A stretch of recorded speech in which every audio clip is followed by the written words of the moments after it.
Charlotte's Web. Chapter 7. Bad News. Wilbur liked Charlotte better and better each day. Her campaign against insects seemed sensible and useful. Hardly anybody around the farm had a good word to say for a fly. Flies spent their time pestering others. The cows hated them. The horses detested them. The sheep loathed them. Mr. and Mrs. Zuckerman were always complaining about them and putting up screens. Wilbur admired the way Charlotte managed.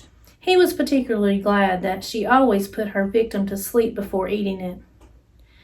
"It's real thoughtful of you to do that, Charlotte," he said. "Yes," she replied in her sweet voice. "I always give them an anesthetic so they won't feel pain.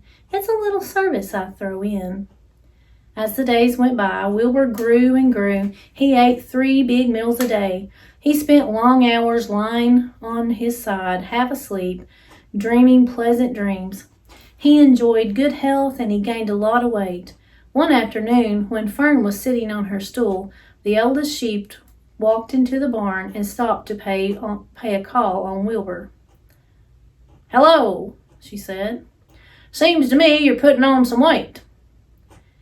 "Yes, I guess I am," replied Wilbur. "At my age, it's a good idea to keep gaining."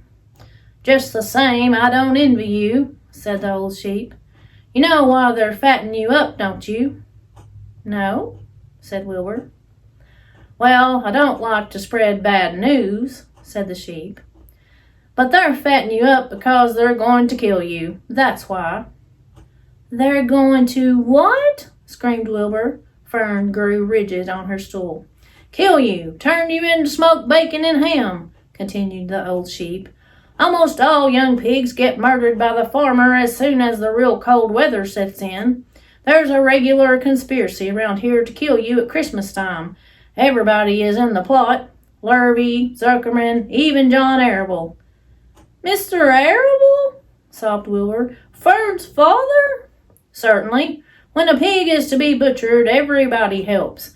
I'm an old sheep, and I see the same thing, same old business, year after year.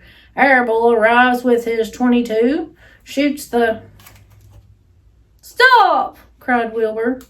"I don't want to die. Somebody save me! Save me!" Fern was just about to jump up when a voice was heard. "Be quiet, Wilbur," said Charlotte, who had been listening to this awful conversation. "I can't be quiet," screamed Wilbur, racing up and down. "I don't want to be killed. I don't want to die. Is it true what the old sheep says, Charlotte? Is it true they're going to kill me when the cold weather comes?" "Well," said the spider, plucking thoughtfully at her web, "the old sheep has been around this barn a long time. She has seen many a spring pig come and go.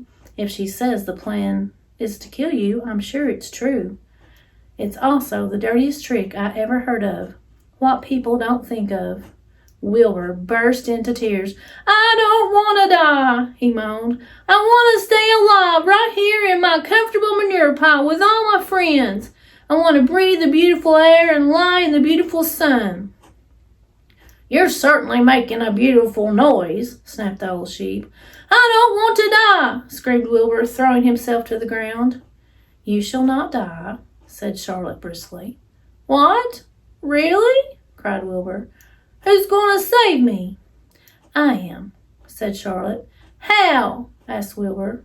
"That remains to be seen. But I'm going to save you, and I want you to quiet down immediately. You're carrying on in a childish way. Stop your crying. I can't stand hysterics."